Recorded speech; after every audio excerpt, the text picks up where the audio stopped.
This is a good example of something that I wouldn't want to source. Now, the reason that I wouldn't want to source this is not for the simple fact that it's not, it doesn't have potential, but for the simple fact that it's breakable. So something like we talked about, this might be while it is clearly potentially like a gift-ish glass, it's breakable, and so you might end up losing a couple of them or a bunch of them in shipment from overseas to Amazon, and you're definitely going to lose some in returns when people go and this is potentially damaged in shipment. Just something to keep in mind. I'm going to stay away from it, but like I said, if you followed everyone's similar parameters, everybody would be doing the same exact products. So if you want to go ahead and take something like this on, that's totally fine.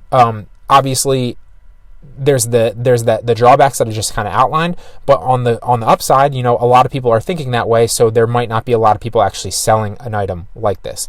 Now, I don't want to source any dishes. That's just my personal opinion. So this, the net profit here is $11.74. It's got relatively high fees at $7.03. But if I were going to check into this to see if I wanted to source it, I would obviously click it and take it to this page. And the first thing you're going to want to pay attention to is obviously whether or not this listing is good. Does it have good pictures?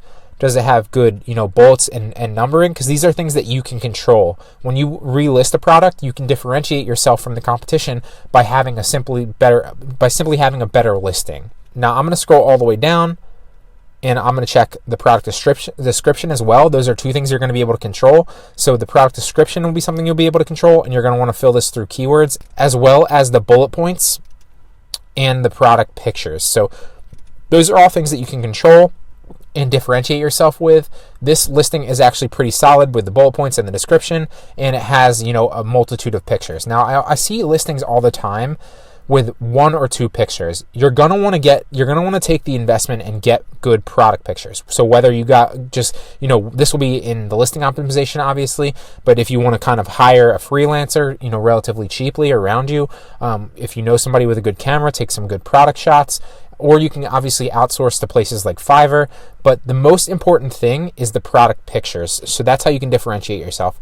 But I kind of just want to touch on that. Obviously, this listing is a good example of a good listing that has a good title filled with keywords, good bullet points, good product pictures, and obviously a product description.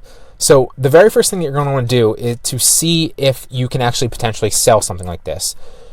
Is you're going to want to potentially rank for the broadest keyword. So I'm going to open up Amazon in another window, and we have to ask ourselves, what's the broadest keyword on this listing? It might be grill basket, right? Because number one best vegetable grill basket. Barbecue accessories for grilling veggies, blah, blah, blah, blah, blah, blah. Maybe camping cookware would be another keyword that you might want to look out for. But I'm going to say that the broadest keyword, because you're going to want to find all the competitors on this potential product, is grill basket. So I'm going to simply copy grill basket, and I'm going to type it into the Amazon search bar to see what my competition looks like. And this very first page, ignore the first two sponsored ads. They're Amazon PPC or pay-per-click. So ignore those. Everything below the two sponsored ads, or sometimes it's one, or sometimes it's a couple, everything below the sponsored ads are your competition. So this person ranks first. They're first. They're the very first product. And the higher you are on page one, the more sales are associated with that spot. So this person has things that you're going to want to keep in mind are A, how many people are on the actual listing. So it looks like 1, 2, potentially 3, maybe 4, 5, 6, 7, 8, 9, 10. So there's a bunch of people on this listing, and it keeps going and going on page one. This is where you're shooting for, so this is really what you're paying attention to. So there's about 10 to 12 maybe potential competitors there. The next thing you're going to want to pay attention to is how many reviews they all have. You're going to want to see a couple different products there that are ranking that are relatively low. So 98 reviews is actually not that high. It's pretty solid, but it's not that high. Something you could potentially target. So you could potentially target a third spot here. 91 is not that high. Potentially target a fourth spot. 26 is not high at all. 28 is not high at all. You can definitely potentially, go ahead and target those too. So you can definitely rank on this product at first glance. Now, another thing that you're going to look for is, like I said, we touched on that first product, which is clearly this right here, the very first one. It looks like there's other people trying to compete with them. So like if you were going to target, potentially being able to get this slot, you're going to want to go ahead and look at this listing. And you're also going to want to go ahead and look at this listing. And you're also going to want to go ahead and look at this one and see if any of them are actually bad listings with bad pictures like we talked about. See, this one is, okay, this one actually is solid. They have good bullets here, full of keywords. They have decent product pictures, it looks like, and they actually have a video on there. And the next thing you're going to look for is obviously, you know, what their entire listing looks for. So this one looks pretty solid. We're going to go to the next one. This one has solid bullets as well, solid pictures as well, and I'm assuming that their description is pretty solid too.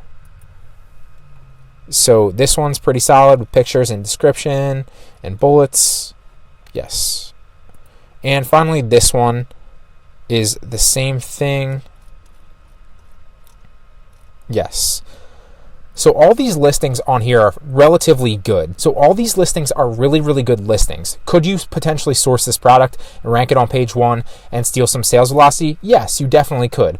But it's not ideal because there are definitely other better products out there. So if I was rating this on a 1 to 10, on 1 being absolutely horrible, do not source it, stay the hell away, and 10 being yes, 100,000% go for it, it's a home run, this might be like a 3, maybe a 4, because you can source it, you can probably make some money sourcing it and be profitable, but I guarantee you there are better products out there. So what I might do here is I might actually just simply go to Jungle Scout and I'll hit the plus button and just add it to the product tracker.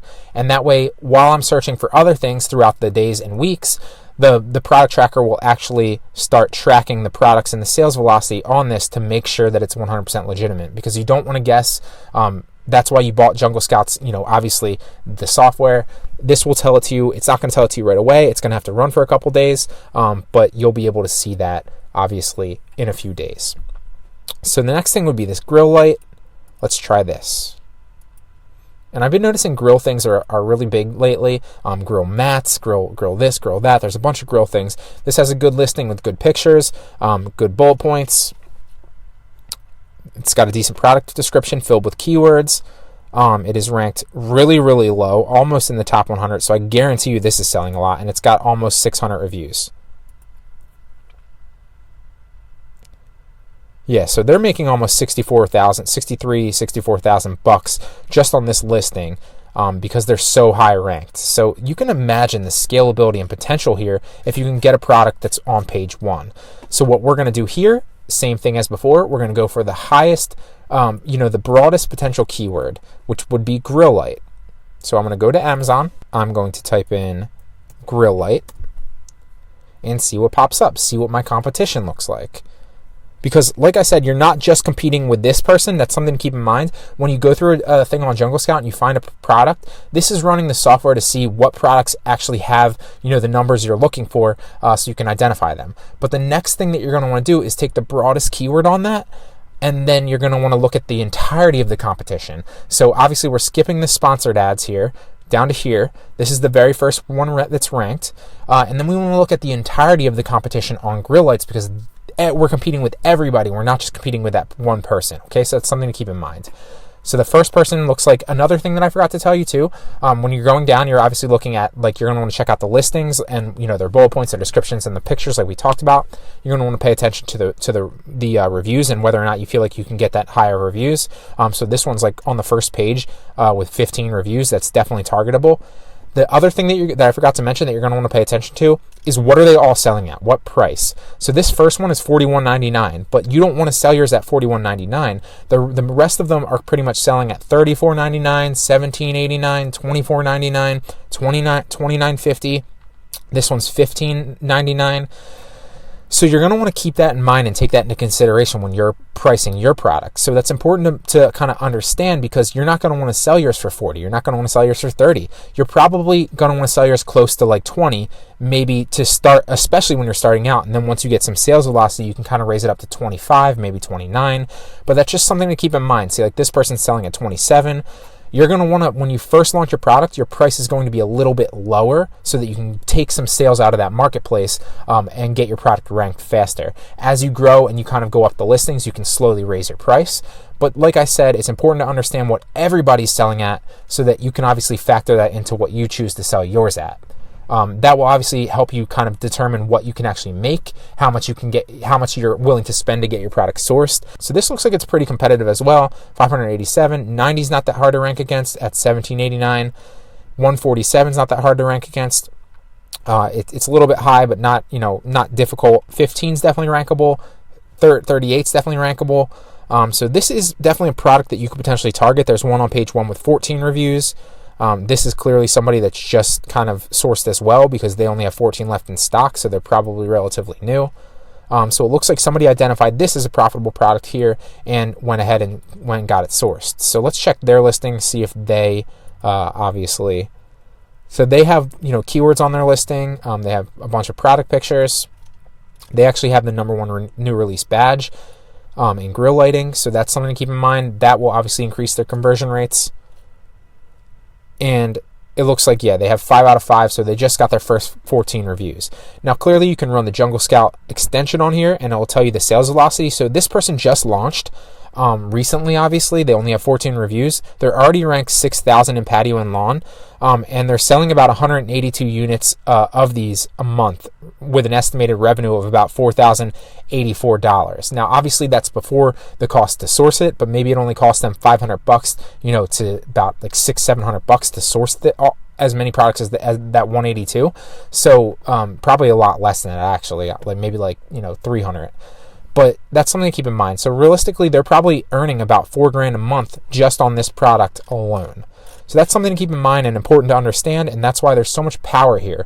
But also, like I touched on before, you can run the Jungle Scout extension on the main page with the main and the broadest keyword, and that will allow you to see the sales velocity for everyone. So obviously, the very first guy is making, he has 1,300 sales a month, making almost 60. This dude's got 18, so on and so forth, and you get the picture. So it's good to kind of do this on the main page because you can see, how many reviews there are and whether or not you feel like that's rankable, and kind of look down this page, because this is literally just the Jungle Scout version of the page and their earnings, as well as all the prices back to back. That's something to keep in mind. And on top of that, what you're really paying attention to is the revenue. So if it's high revenue but it's rankable, and this is definitely rankable because everybody on this first page is earning, in the tens of thousands. And there's a 92 on the first page, there's a 15, a 38, a 14, a 65, a 20 on the first page. Definitely rankable. You can get your product, you can slap this product together, get it manufactured, put it on Amazon, get 50 reviews in the first month or two, and then your product potentially, if you're selling under that keyword, will rank all the way up to the first page, and you can be entitled to about, what's the worst guy doing here? The worst guy on this first page looks to be doing 4,000, which was that person that we checked out. Looks to be selling about 4,000 a month. So even the worst guy on page 1 with 14 reviews is still making $4,000 a month just on this product alone. So this is actually a pretty solid product.